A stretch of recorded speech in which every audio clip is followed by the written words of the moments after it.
جبهة معارضة ما بتلغي التمايز السياسي بين المنخرطين فيها. بديش اوصل له رساله انا وين ما اشوف من هيك الإشي.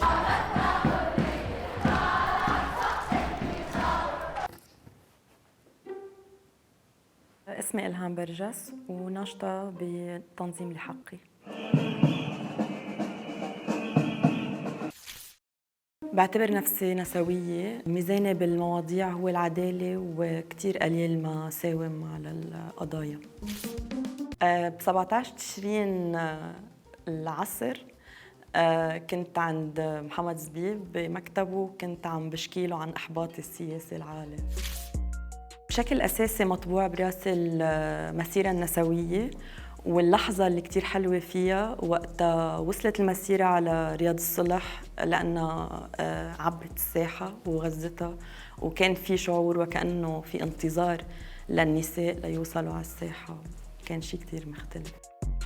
أهم مكسب للثورة إنه صار كتير مبلور وواضح شو الأشياء والقضايا اللي الناس بتلتقى عليها وبتقدر تجمع حواليها. بشكل أساسي الهم الاقتصادي وكتير من القضايا الاجتماعية.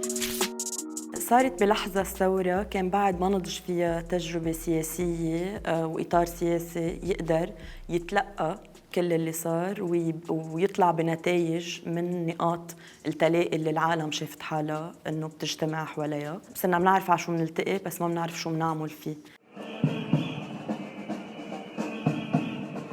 الأولوية هلأ إنه نخلق منهجيات تفكير سياسية جديدة، نخلق أدوات سياسية جديدة، ونعرف ننتظم بشكل منتج، بشكل إنه نقدر نطور على مطالبنا وعلى رؤيتنا ونوصل لمحل فيها.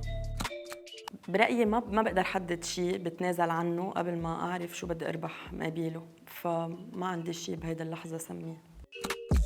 ما في اتنازل عن الامور اللي انا ما بملكها، اللي هي تماما المطالب الشعبيه اللي هي الحقوق والحريات والعداله والناس بالارض، وانا اكيد جزء منهم. شو بدها.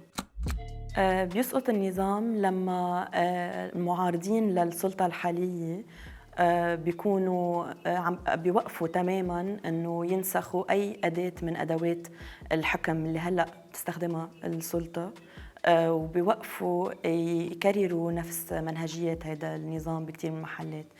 بقدر أعطي مثال أنه مسألة المركزية، لما نكون لا مركزيين تماماً ونوقف نهمش الأطراف.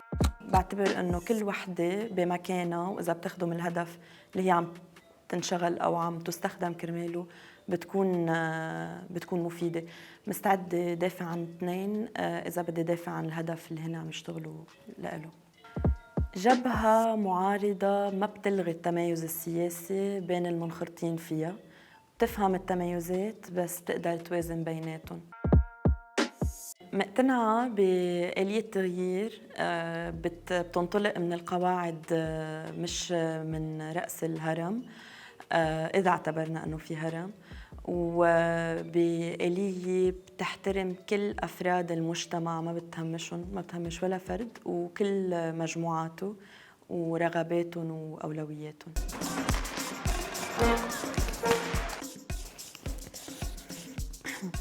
فاللبنانيون جميعاً يذكرون أن الأسرة المصرفية ساهمت مرات عدة في تاريخ لبنان الحديث في التخفيف من آثار الاعتداءات الإسرائيلية على لبنان، كما أنها وقفت إلى جانب الدولة والشعب في كل محنة وأزمة مرت بها البلاد. سليم صفير. أوكي. أف. طيب أنا صراحة مساقبة، خلقت وعشت يعني من 91 بجنوب لبنان، وكانت بعدها إسرائيل محتلتنا، وما بتذكر إنه ولا مرة يعني تهجرنا كمان، ولا مرة كان براسي أو بسردياتنا إنه المصارف إلها دور. أول مرة سمعت يعني بلشنا نحكي عن تشويه لتاريخ المقاومة، ما كان من زمان بسرديات حديثة عم تطلع بتنسى التاريخ تماما كيف هو. فأول مرة بعرف إنه كمان المصارف وسليم صفير بيقدر يفوت على هذا الخط. ف ايه ميرسي على اللي عملوه.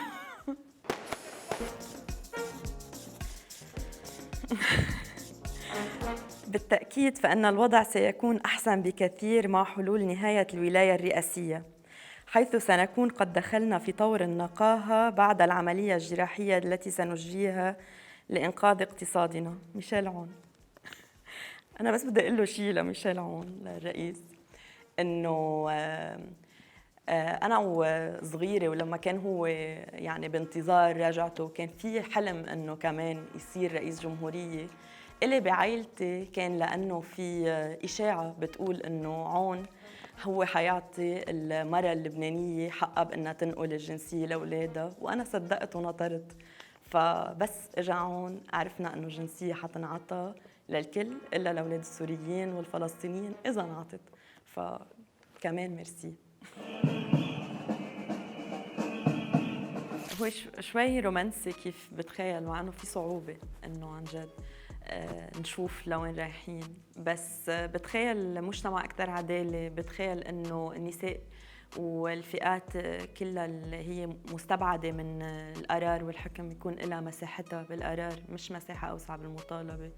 بتخيل مجتمع ونظام بيفهم ظروفنا ويبني سياساته على اساسها، مش بيخلينا نطعوج حالنا لنقدر نعيش جواته.